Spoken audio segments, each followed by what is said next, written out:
My dear brothers and sisters, today the Armenian Church remembers and indeed commemorates that glorious, that miraculous feast of Pentecost, 50 days after the resurrection, when the 12 apostles were with Christ, were in the upper room without Christ. Christ was not there in the upper room for the first time with them. The Holy Spirit came down upon them. And the Holy Spirit came down in the form of fire and changed their lives and changed our lives forever. My dear brothers and sisters, that was the day, that was the birthday of the church as we know it. Because from that point on, the apostles, including two of them, Thaddeus and Bartholomew, went and evangelized in different parts of the world and established churches. And Thaddeus and Bartholomew, of course, started and planted the seeds of Christianity in Armenia. My dear brothers and sisters, so what? What does this mean for us living in 2011, today in Chicago?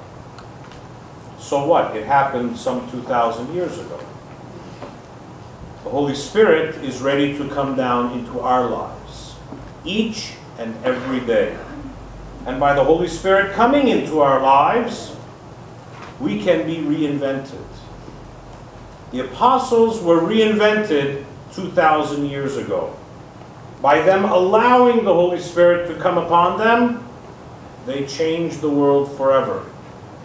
By the Holy Spirit coming down upon Gregory the Illuminator, Saint Mesrom Mashtots, Saint Sarkis, Santu, and the others that you all spoke about, their lives were reinvented.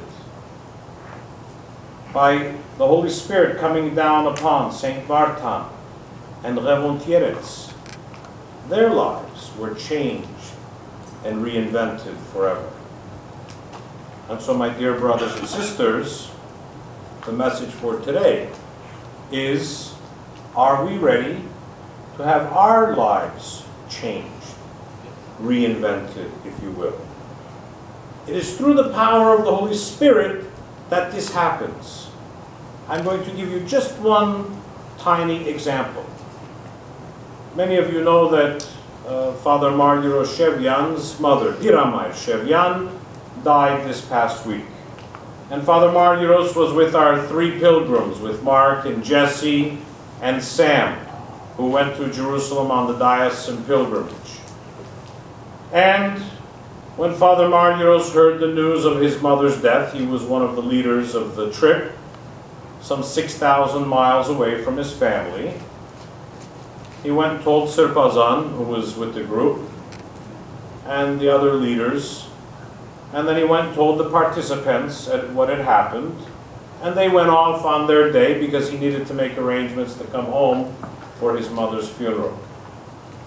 And he said, and then it hit him. And he fell apart. And he started crying profusely. And he couldn't understand why. Why was it that he was 6,000 miles away when his mother died? And why wasn't he there? His mother, at the time, was going to visit a cousin and to stay with a cousin who was in a wheelchair and couldn't really take care of herself. And while the one sister was out doing something else, Diramay went to go care for her cousin.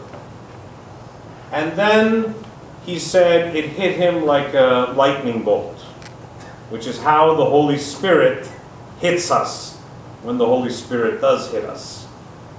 He said it all made sense. She was doing what she loved doing, which was caring for and helping others. And he was doing what he loved doing. He was taking young people to Jerusalem to see the holy places, to get plugged in with, to get connected with their faith. He said in that instant, he understood. It was all okay. it all made sense according to God's will. My dear brothers and sisters, the power of the Holy Spirit is something that many of us cannot imagine how powerful it can be. And when we allow the Holy Spirit to come into our lives, then we can be reinvented, we can be changed forever. But we have to have our hearts open to it. We have to be willing to allow the Holy Spirit to come into us and to change us and to reinvent us, as it did Gregory the Illuminator, as it did 12 apostles, as it did Saint Vartan, as it did Revontierets, as it did Jeremian Hayrik, as it did Vasken Vehapar, and then the list goes on and on. My dear brothers and sisters, today, as we celebrate and commemorate the power of the Holy Spirit, something that we cannot see or touch or smell or understand. Today, when we commemorate that which we must and can only have faith in, let us open our hearts, our minds, and our souls to be reinvented by the power of the Holy Spirit, so that we may be worthy of His kingdom and of His glory, now and forever. Amen.